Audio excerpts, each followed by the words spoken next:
A ti, el alfa y el omega, el principio y el fin, y el gran yo soy, me rindo.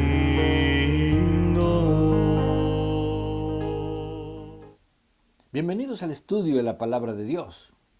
Y nuevamente nos encontramos en el libro de Génesis, con un nuevo acontecimiento que nos ayuda a comprender mejor el carácter de Dios. Y nos encontramos en el capítulo 6, donde encontramos la historia, el relato del diluvio. Y también encontramos allí al personaje central en el relato del diluvio, que es Noé. ¿Por qué Noé se distingue en este relato del diluvio? Cuando vamos al Nuevo Testamento, encontramos que los escritores del Nuevo Testamento vuelven a traer la historia del diluvio y de Noé como una forma de hacer ciertos énfasis teológicos sobre qué fue lo que realmente ocurrió en el diluvio y la forma en que Dios trató con los hombres antidiluvianos. Y encontramos aquí en el libro de Segunda de Pedro, en el capítulo 2, versículo 4, donde Pedro comienza haciendo declaraciones, el por qué Dios no perdonó. Y la primera declaración que encontramos en el versículo 4 es, porque si Dios no perdonó a los ángeles que pecaron. La segunda declaración la encontramos en el versículo 5. Y si no perdonó al mundo antiguo, sino que guardó a Noé. Aquí encontramos que Pedro dirige su énfasis teológico en dos direcciones. Primeramente, los ángeles que pecaron, a quienes Dios no perdonó. Y en segundo lugar, el mundo antidiluviano, a quien Dios tampoco perdonó. Y cuando se habla del mundo antediluviano, encontramos nosotros que Pedro utiliza una expresión singular cuando habla acerca de Noé. Y lo llama en el versículo 5, pregonero de justicia. Esta expresión de Pedro, pregonero de justicia, podría hacer que alguien pensara que cuando se habla de justicia, en el libro de Pedro se está hablando acerca de los juicios o los castigos que Dios iba a traer sobre el mundo y de los cuales Noé estaría predicando. Sin embargo, Pedro utiliza una expresión en griego que es keruka dikaiosunes, que significa proclamador o predicador de justicia. Pero ese término dikaiosune no se refiere como el término crima a los juicios de Dios o a los castigos de Dios, sino se refiere más bien a un término que tiene que ver con la justicia de salvación, con la justificación.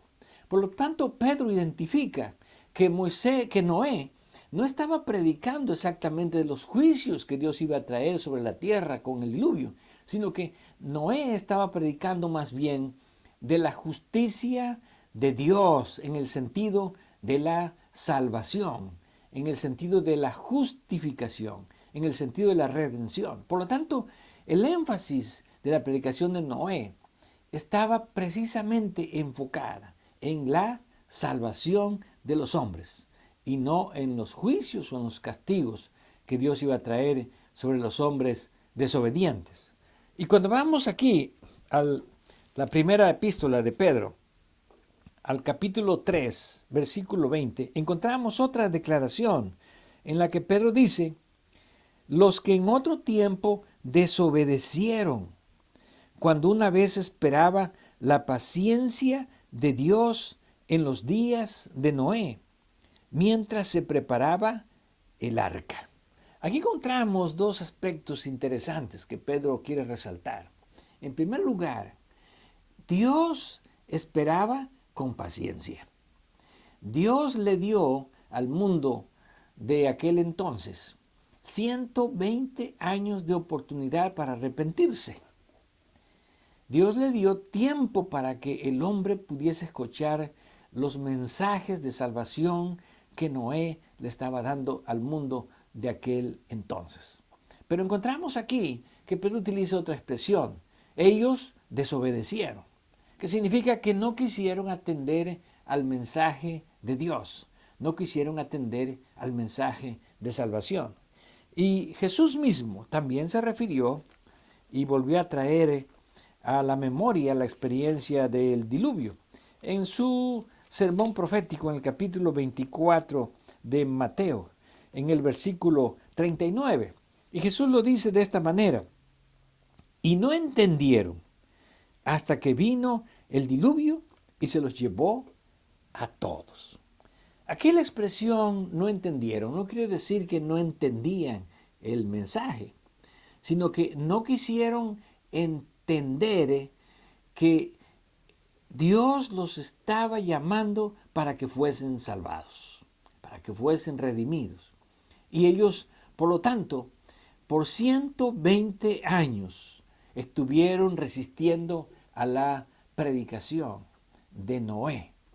Y cuando vamos al libro de Génesis encontramos otros aspectos importantes que resaltan el por qué Dios destruyó al mundo de aquel entonces. Y lo primero que encontramos en el capítulo 6 del libro de Génesis y que salta a la vista es que Dios dice en el versículo 3, no contenderá, no estará luchando mi espíritu con el hombre para siempre. Es interesante esta declaración. ¿Por qué? Porque eso significaba que el Espíritu de Dios no solamente estuvo hablando en los días en que Noé predicó, sino que el Espíritu de Dios ya venía luchando con las mentes, con los corazones de estos hombres antes del diluvio, desde hacía ya cientos de años. ¿Y por qué decimos cientos de años? Bueno, Génesis capítulo 6, versículo 1 nos dice, aconteció que cuando comenzaron los hombres a multiplicarse sobre la faz de la tierra. En el momento en que Dios confronta a la humanidad, es cuando la humanidad ya se había multiplicado.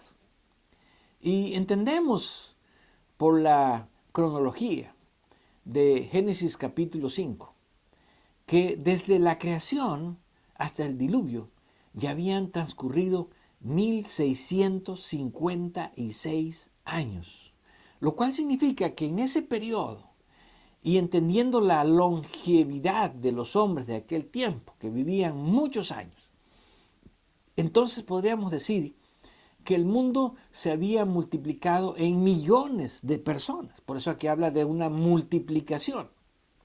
Por lo tanto, Noé estaba desafiando a un mundo donde la población no era solamente de miles, sino de millones de personas. Y por lo tanto, encontramos que Dios ahora llega al punto donde ve que el Espíritu Santo que contiende con los pensamientos del hombre, que trata de convencer al hombre de pecado, ha llegado a su punto máximo, donde podemos decir, el hombre cierra completamente las puertas a la influencia del Espíritu Santo. ¿Por qué razón?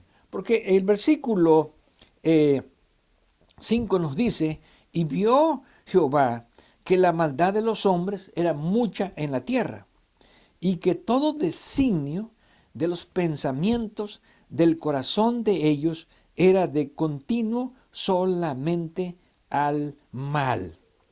Aquí encontramos una declaración que nos enseña que el hombre ya no pensaba en otra cosa, sino solamente en dirigir sus obras, dirigir su vida, dirigir sus pensamientos hacia lo malo.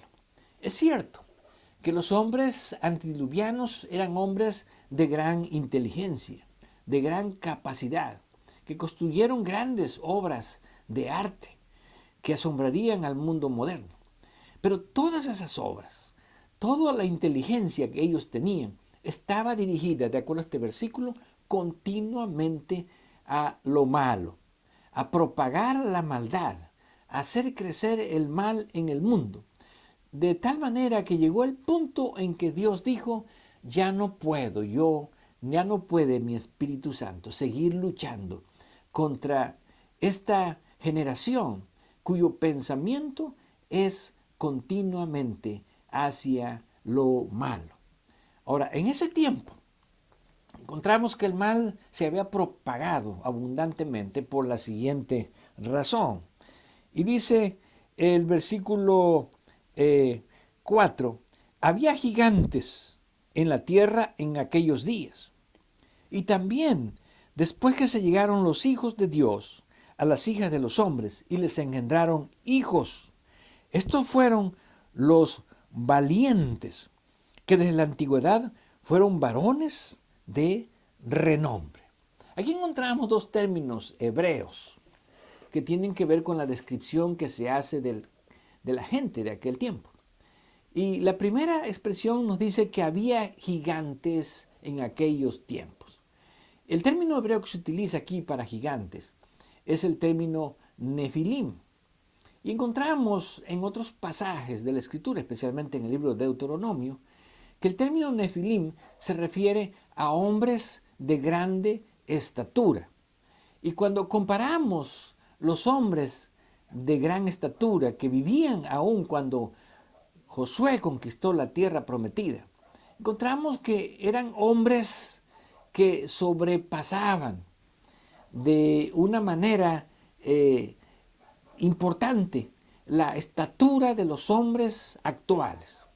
Y encontramos que eso nos llevaría a pensar que los hombres antediluvianos medirían alrededor de 4 metros de altura. Por lo tanto, cuando se habla de gigantes, se habla que los hombres antes del diluvio eran de gran estatura y que esos gigantes continuaron todavía existiendo después de que hubo una fusión, de que hubo una mezcla entre los hijos de Dios y las hijas de los hombres. Ahora, entendemos que los hijos de Dios no se refiere a los ángeles, sino se refiere más bien a aquellos que espiritualmente eran hijos de Dios. Y que los hijos de los hombres se refieren a aquellos que espiritualmente siguieron el camino de Caín, siguieron la conducta de Caín y pervirtieron al mundo de aquel entonces. Ahora, entendemos que los hijos de Dios se les llamaba a la generación de Sem, de acuerdo a lo que encontramos en el capítulo 4, versículo 26.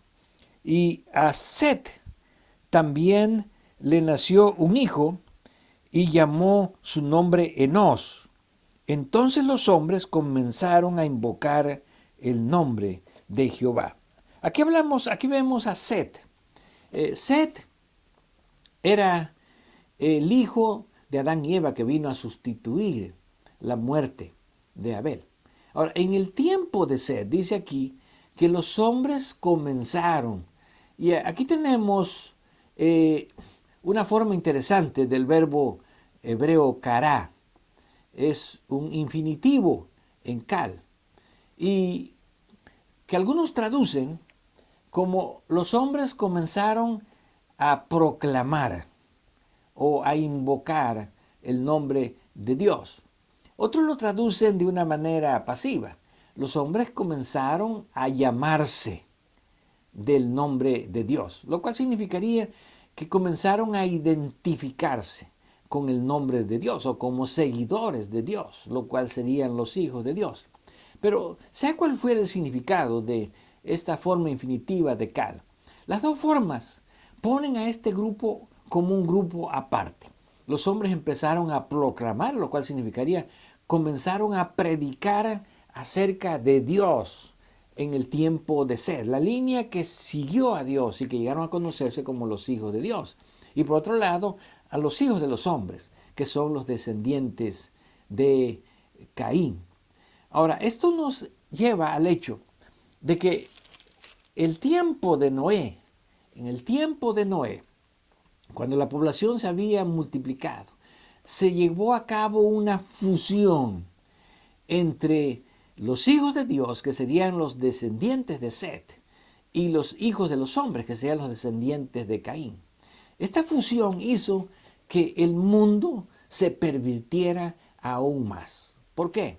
Porque podríamos pensar que cuando lo bueno se junta con lo malo, lo bueno indudablemente podría arrastrar a lo malo o vencer a lo malo. Pero generalmente en la experiencia humana resulta lo contrario. El mal arrastra al bien. Y muchas veces el mal, cuando se une con el bien, se vuelve a una forma más sutil de engañar a las personas. Y por esa razón nosotros encontramos que con esta unión espiritual de los descendientes de Set, los descendientes de Caín, surgió una nueva generación que aquí se les traduce como los valientes desde la antigüedad, que en hebreo se conoce como los Giborim. Y cuando se habla de Giborim, se está hablando precisamente en el contexto de hombres que eran valientes o guerreros, como se traduce en algunas otras referencias bíblicas, o hombres de gran renombre de aquel tiempo, que fueron reconocidos no por ser guerreros del bien, sino que fueron reconocidos por ser guerreros o valientes del mal, lo cual hizo que entonces el mal llegase al punto en que todo el mundo llegó a estar pervertido. Y por esa razón encontramos ahora que solamente en esta generación, o entre todas estas generaciones antes del diluvio, se distingue un hombre. ¿Quién es? La figura de Noé. Y dice el capítulo 6, versículo 9. Estas son las generaciones de Noé. Noé, varón justo, era perfecto en sus generaciones, con Dios caminó Noé. Aquí el término justo tiene que ver con el término hebreo tzadik, que significa un hombre que es justo en el sentido de haber aceptado la salvación de Dios. Por lo tanto, Noé entendía correctamente la justificación o la salvación por la fe. Por eso también encontramos aquí en el capítulo 7, versículo 1, que Dios hace la siguiente declaración. Dijo luego Jehová a Noé, entra tú y toda tu casa en el arca, porque a ti he visto justo delante de mí en esta generación. Por lo tanto, el tiempo del diluvio o el tiempo de la predicación para la venida del diluvio fue un tiempo difícil para Noé. ¿Por qué? Porque todo el mundo espiritualmente se había corrompido. Y hablar del sentido de justicia, hablar del sentido de salvación no era fácil. Y entre esos millones de personas que vivían en ese tiempo, nos dice este pasaje que el único a quien Dios vio justo, o que había entendido el mensaje de la justificación y la salvación y la había aceptado, era Noé. No solamente en su generación, sino como dice el versículo anterior, en todas sus generaciones, lo cual significa que el mundo durante varias generaciones ya se venía pervirtiendo, hasta que había llegado al punto máximo de corrupción. Ahora encontramos una declaración que tiene que ver con el carácter de Dios. Y dice el versículo 6, y se arrepintió Jehová de haber hecho al hombre en la tierra y le dolió en su corazón. Bueno, El término que encontramos aquí, Naham, término hebreo, cuando dice que se arrepintió, no quiere decir que Dios se arrepintió de haber criado en el hombre en el sentido de decir, ¿para qué lo crié? No lo hubiese yo creado. Sino que ese término Naham tiene que ver con sentirse profundamente triste.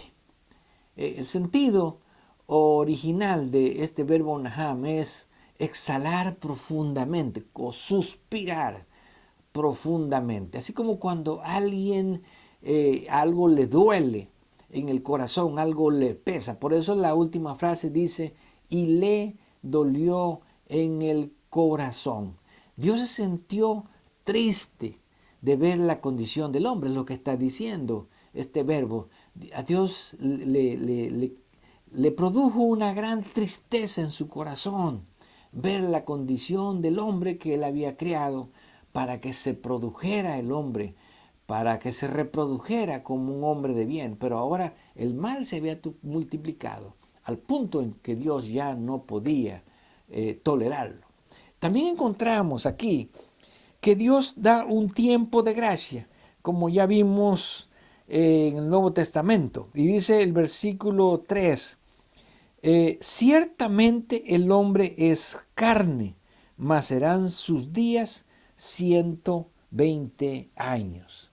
El término carne se utiliza aquí, el hombre tiene inclinaciones carnales.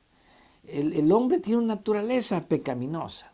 Y cuando esa naturaleza pecaminosa se corrompe y el hombre cierra las puertas a la influencia del Espíritu Santo, entonces la gracia de Dios ya no puede penetrar los pensamientos del hombre. Ahora, Dios le da un tiempo de 120 años de predicación, de justicia, de salvación, de justificación. Y podemos decir que durante esos 120 años el Espíritu Santo, que ya venía contendiendo con el hombre, intensificó su labor para poder convencer al mundo de que se salvara. Ahora, Noé preparó el arca, que fue el instrumento de la salvación. Esa arca que había preparado Noé no solamente era para 8 personas, ahí podían haber entrado miles de personas que hubiesen deseado salvarse. Inclusive si todo el mundo se hubiese arrepentido, ya conocemos el carácter de Dios. Dios, como siempre, se hubiese arrepentido del mal que había pensado hacerle al mundo. Indudablemente el mundo de aquel entonces no hubiese perecido, anegado por las aguas. Pero encontramos a Noé y lo encontramos juntamente con su familia en el arca, en el instrumento de salvación que Dios había previsto. Y cuando Noé se encuentra juntamente con su familia, que eran solamente 8 personas que finalmente se salvaron, encontramos en el capítulo 8 que dice, y se acordó Dios de Noé y de todos los animales y de todas las bestias que estaban con él en el arca, e hizo pasar Dios un viento sobre la tierra y disminuyeron las aguas, y se cerraron las fuentes del abismo y las cataratas de los cielos, y la lluvia de los cielos fue detenida. Este verbo hebreo, sahar, donde Dios se acuerda de Noé, no significa que Dios se había olvidado de Noé, sino más bien se refiere al hecho de que Dios trae a la mente lo que le había prometido a Noé, a su familia y a los animales que habían entrado en el arca. Y era el hecho de que Dios los iba a salvar para establecerlos en una tierra renovada. Una tierra que ya no sería igual como la tierra que Dios creó antes del diluvio. ¿Por qué? Porque las catástrofes que acompañaron al diluvio vinieron a deformar la superficie de la tierra y vinieron a cambiar su estructura y la belleza que originalmente tenía. Sin embargo, Dios se acordó que Él había prometido la salvación y establecerlos en un mundo renovado. Y por esa razón, Dios hizo que las aguas disminuyeran, trayendo un fuerte viento. Recordemos que para inundar al mundo, Dios había permitido que las aguas que estaban arriba de la atmósfera se derramasen sobre la tierra. Y también Dios había permitido que las aguas que estaban debajo de la superficie fluyeran para que la tierra se inundara. Ahora todo el mundo estaba cubierto por agua y Dios tenía que secar las aguas. Por lo tanto, Dios lanzó o permitió que un fuerte viento ayudara a que las aguas se disiparan. De allí encontramos nosotros que a causa de las aguas que cayeron sobre el mundo en el diluvio, ahora encontramos que en la superficie de la tierra hay más aguas que tierra. 2/3 partes del mundo están ocupadas por aguas, mientras 1/3 parte está ocupada por tierra.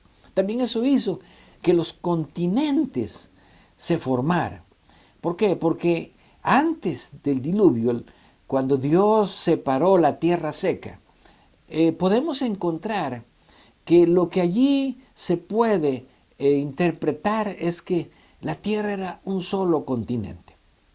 Pero con la venida del diluvio, la superficie cambió, como los científicos llaman las plataformas continentales, probablemente se quebraron, se movieron y entonces se formaron los continentes que ahora nosotros conocemos y que están separados por las aguas. Pero la promesa de Dios se cumplió y no solamente se cumple en el sentido de que Dios los trae de nuevo a una tierra renovada ahora después del diluvio, sino en el sentido de que Dios desea enfatizar lo que había prometido a Noé. Y en el capítulo 9, versículo 1, Dios dijo a Noé y a sus hijos: fructificaos y multiplicaos y llenad la tierra. Nosotros encontramos aquí en este capítulo 9 que la misma orden que Dios dio a Adán y Eva, de que se reprodujeran, de que se multiplicaran y llenaran la tierra, con el propósito de que el mundo se llenara de seres santos, de seres fieles a Dios. Pero cuando se corrompieron, Dios tuvo que destruirlos. Ahora Dios vuelve a restablecer ese mismo propósito del principio. Y ahora es Noé, su esposa y sus hijos, los nuevos Adanes y Eva de esta nueva generación post-diluviana. Ahora Dios espera que Noé y sus hijos puedan realmente hacer que el mundo se multiplique con seres obedientes, con seres justos, con seres que deseen servir a Dios. Y allí encontramos que Dios hace un compromiso.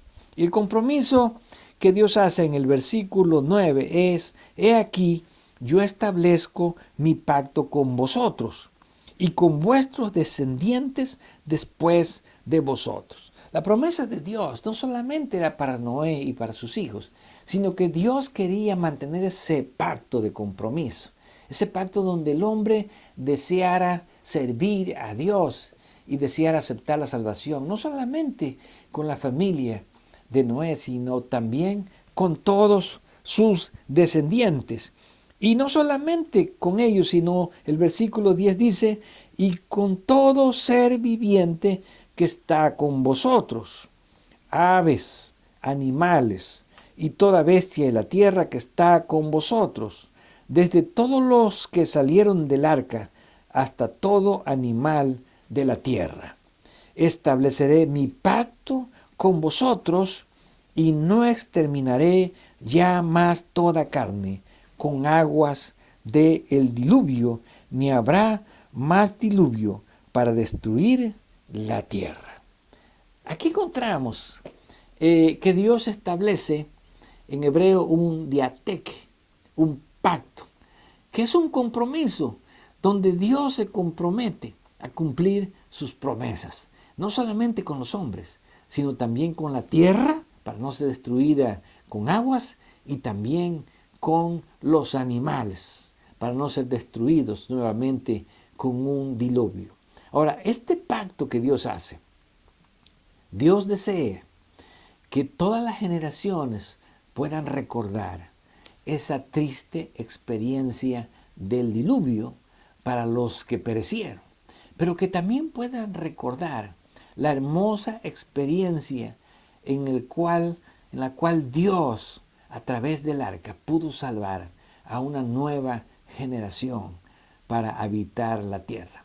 Y esta promesa, Dios deseaba que no fuese olvidada, que ese compromiso que Dios hizo de cumplir lo que había prometido a las nuevas generaciones postdiluvianas se recordara, y por esa razón Dios establece una señal del pacto en el versículo 12, y dijo Dios: esta es la señal del pacto que yo establezco entre mí y vosotros y todo ser viviente que está con vosotros por siglos perpetuos. Mi arco he puesto en las nubes, el cual será una señal del pacto entre mí y la tierra. Y sucederá que cuando haga venir nubes sobre la tierra, se dejará ver entonces mi arco en las nubes, y me acordaré del pacto mío que hay entre mí y vosotros y todo ser viviente de toda carne, y no habrá más diluvio de aguas para destruir toda carne. Qué hermoso es el compromiso de Dios. Dios siempre cumple sus promesas. Y Dios siempre desea que el hombre se restaure a la imagen de Dios. Por esta razón, podemos decir que la destrucción del mundo antes del diluvio no fue un acto arbitrario de Dios para castigar a los hombres, sino fue una forma de Dios para intentar preservar a la humanidad en el camino de la justicia, en el camino del bien. Y de la misma manera que Dios llamó a Noé para ser un predicador de la salvación, como ya vimos, de la justicia, de la justificación, Dios nos llama a nosotros en nuestro tiempo, ahora, para convertirnos en predicadores. No predicadores de los juicios, aunque de hecho los juicios de Dios vendrán para aquellos que no se arrepienten, como dijo Jesús, o como dijo Pedro, para aquellos que no obedecieron. El énfasis de nuestra predicación no son los castigos de Dios. El énfasis de la predicación nuestra es la salvación que Dios nos ofrece. Que esa salvación no solamente pueda ser mi experiencia, sino que pueda ser la experiencia que yo pueda transmitir a otros para que también puedan salvarse en el arca de salvación que Dios ha provisto para salvar al mundo de esta generación. Que esa arca de salvación, que ahora es Cristo Jesús, que ahora es el medio que Dios ha provisto para salvarnos, esté siempre en nuestra mente, en nuestro corazón, y que este mensaje lo podamos transmitir para que no solamente nosotros, sino muchos otros puedan entrar en el reino de Cristo Jesús. A ti, el alfa y el omega, el principio y el fin, y el gran yo soy, me río.